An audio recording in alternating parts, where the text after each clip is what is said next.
sakit ya, mungkin so far keadaannya seperti apa? Waduh, waktu saya sakit tuh parah banget ya.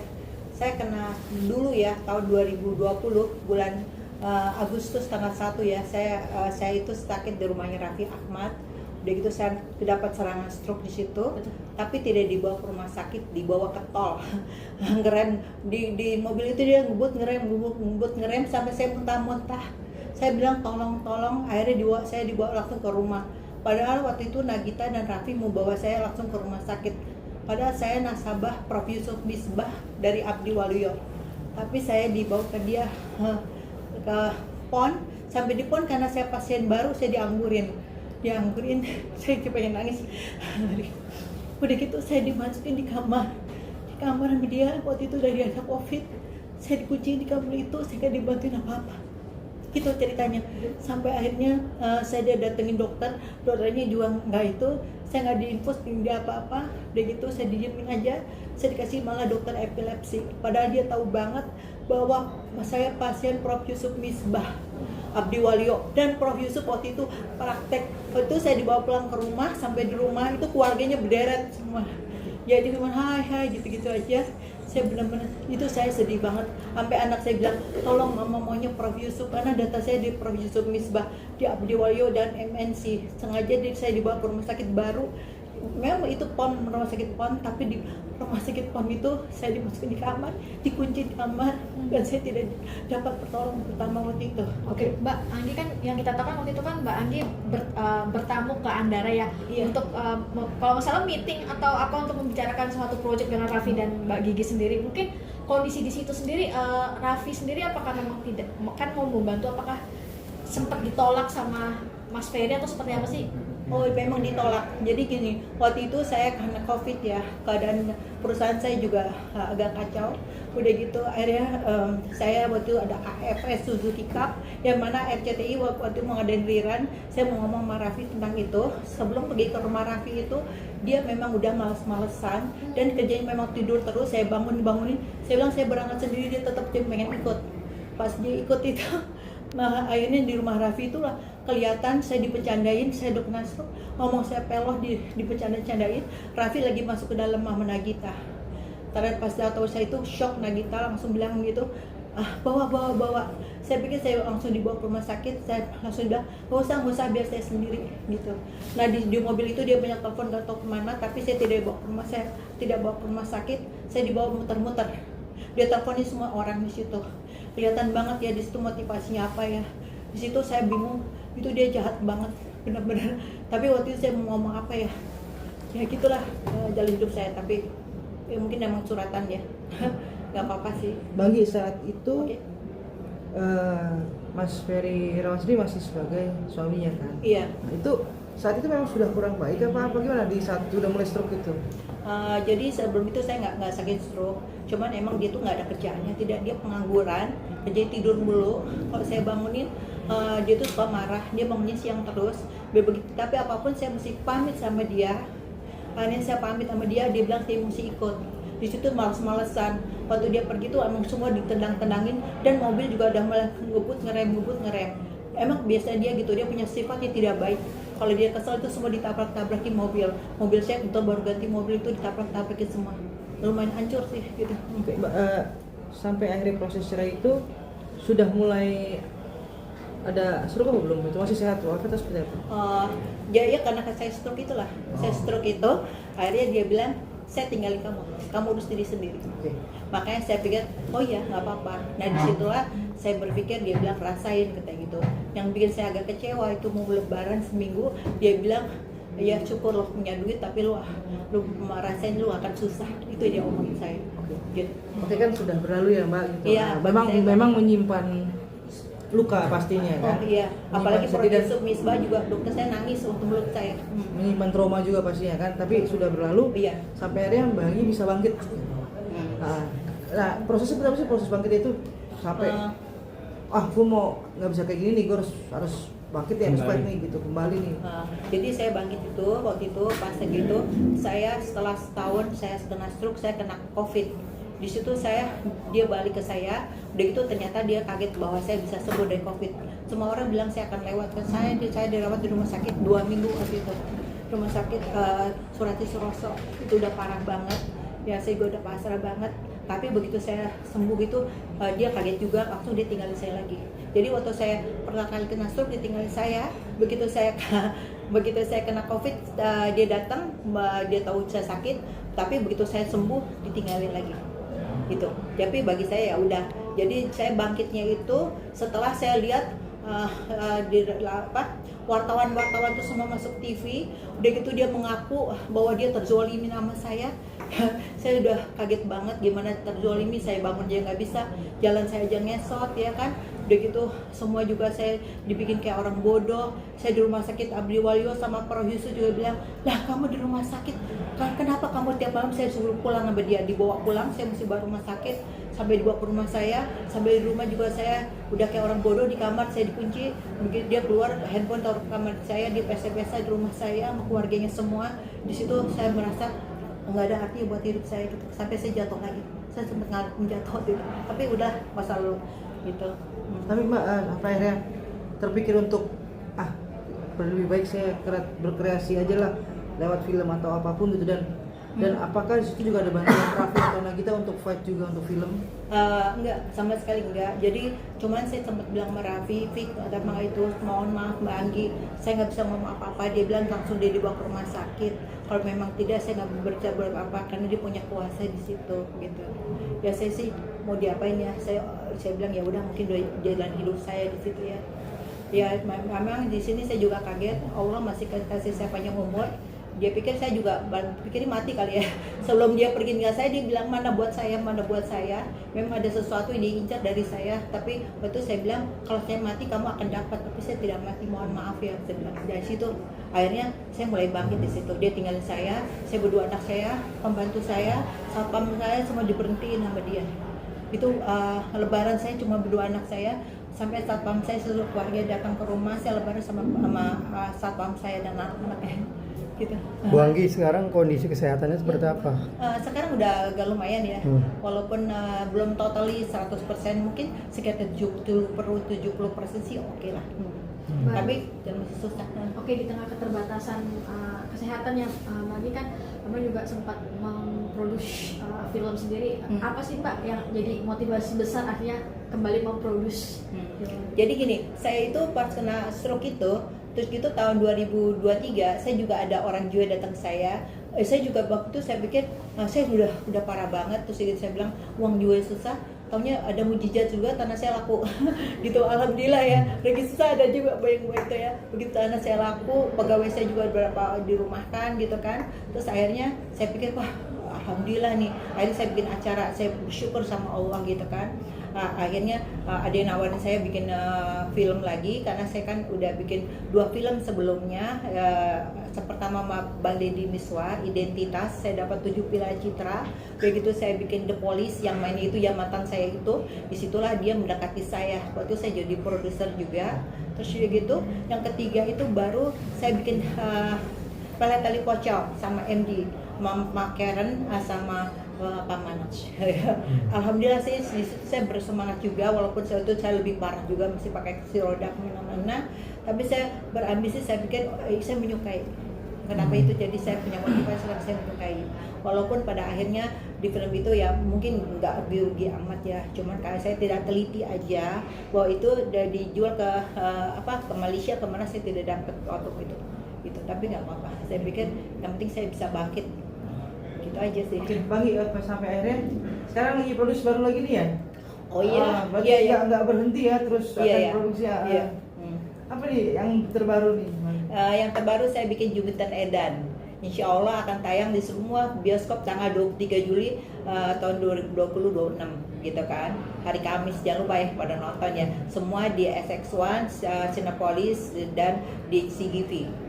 Jangan lupa nonton. Filmnya ini bercerita tentang apa sih Mbak? Ceritanya itu tentang seorang perempuan yang tunawicara ya, di situ Juminten. Jadi dia punya pacar, punya suami Minto, dan dia ada ibunya juga dan punya anak namanya Saskia. Kisahnya mungkin diambil dari Kisahnya itu ini ceritanya bagus banget ya, ada benang merahnya banget. Jadi di mana si Juminten itu si Minto itu anak orang kaya. Dia tuh cinta amat sama Juminten dan Juminten juga cinta. Tapi dia tidak tahu bahwa sebelumnya itu bahwa ibunya Juminten itu pernah pacaran sama bapaknya Minto. Nah di situ ibunya Minto itu agak sedikit gimana ya? Ya agak sakit hati lah, apalagi anaknya anak orang kaya satu-satunya dapat orang tunawicara. Dia agak sedikit nggak nerima dari bobot bibit bebetnya gitu. Bu Anggi, ini proyek dikerjakan sendiri atau kerjasama dengan PH besar lain atau seperti apa? Enggak, kita PH biasa aja. Biasanya kan saya sama PH besar ya. Saya bekerjasama sama Bang Deddy Mercy. Dia sebagai sutradara juga, dan dia juga yang punya ide segala macam dari mahasiswa film Indonesia. Sama saya punya PT Digital Prep Production. Gitu. Tapi di era sekarang seperti apa? Mungkin menjanjikan nggak sih produksi film sendiri? Bu Anggi kan udah 3 kali kemarin bikin Iya. ya. Gimana? Balik modal nggak sih? Mungkin kalau yang ini saya nggak tahu ya. Kalau yang kemarin sih nggak balik modal tapi nggak rugi-rugi amat. Jadi saya pikir itu pelajaran buat saya. Tapi saya pikir dengan ada Juminten ini, nggak tahu ya, saya merasa senang aja. Jadi kan karena saya sakit ini, apa yang saya kerjakan saya senang. Kebetulan saya senang ya saya jalanin. Jadi itu yang buat saya punya motivasi ya untuk kedepannya.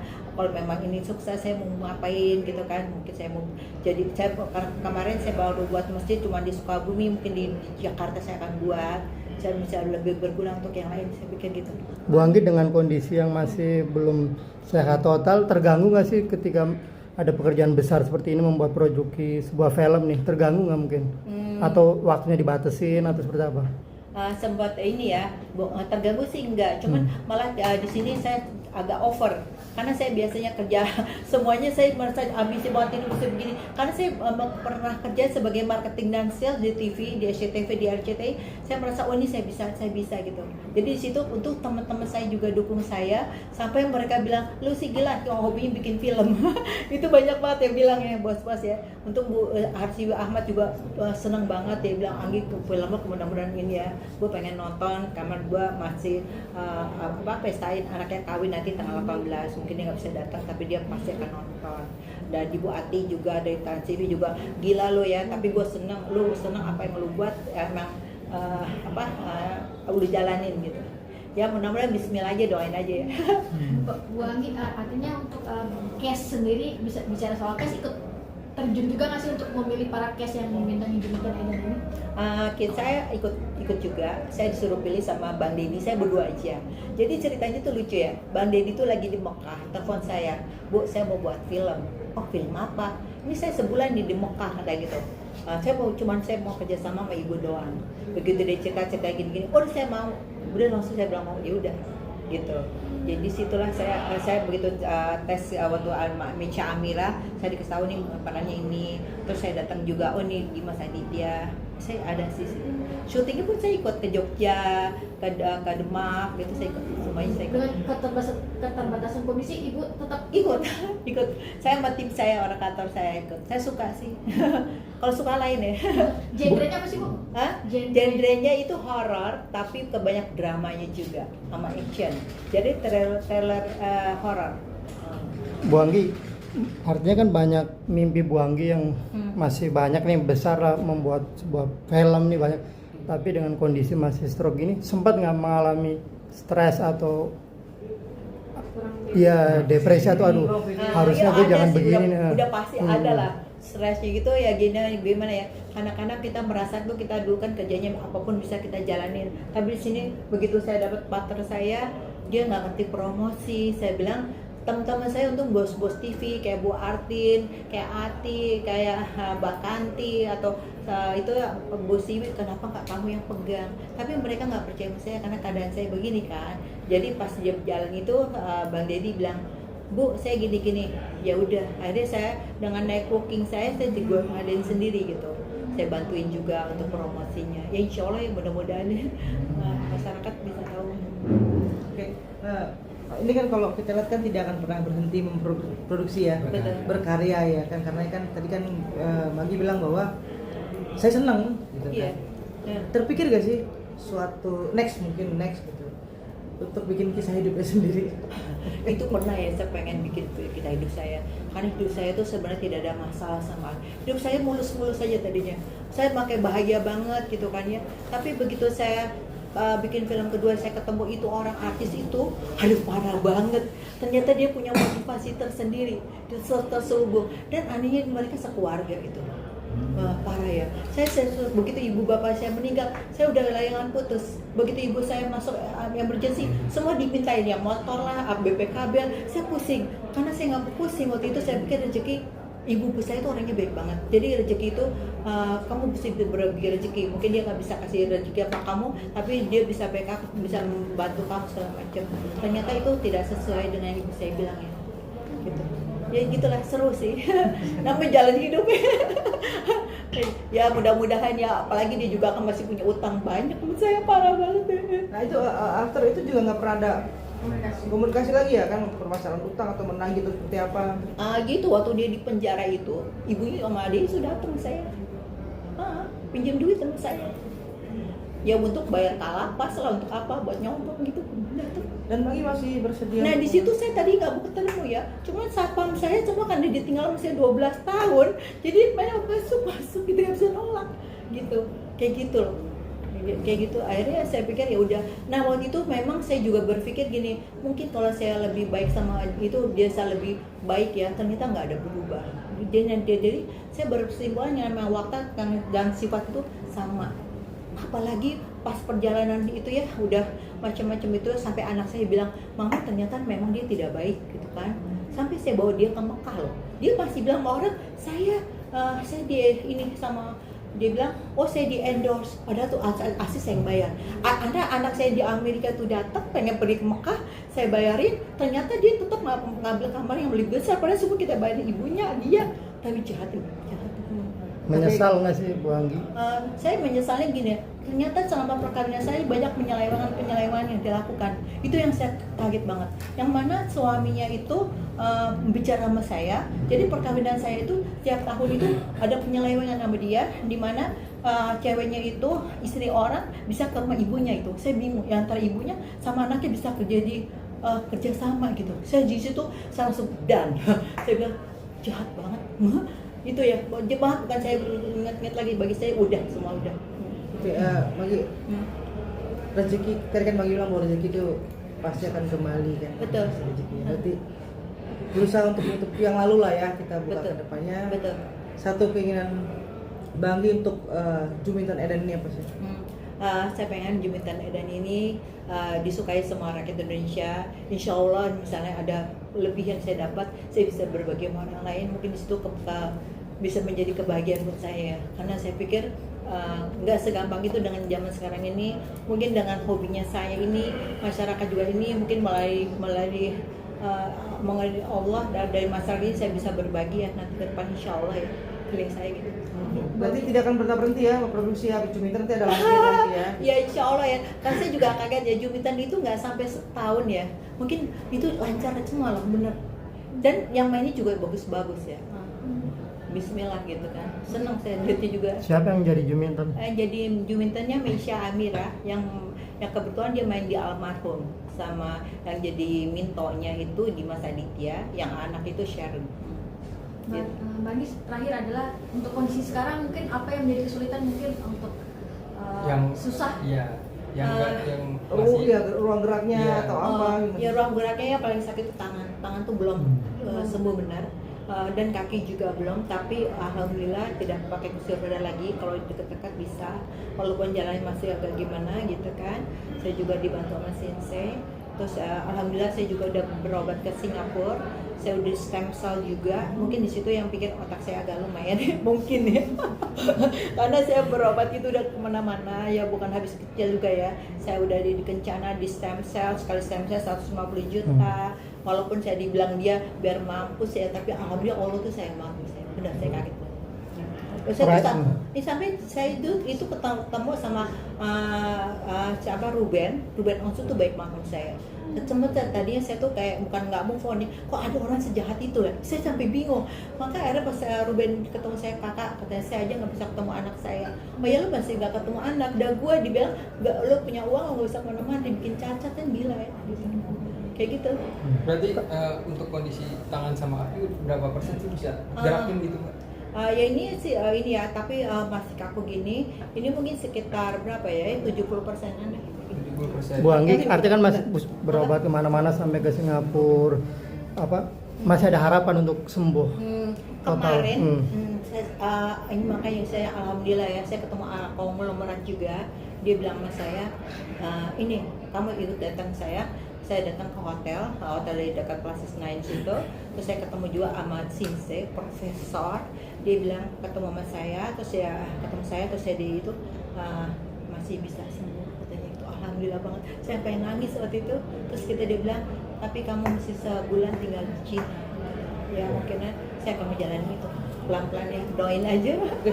Tadi sempat ngobrol, sempat bilang kalau ketemu Ruben itu baik gitu. Emang ada curhatan?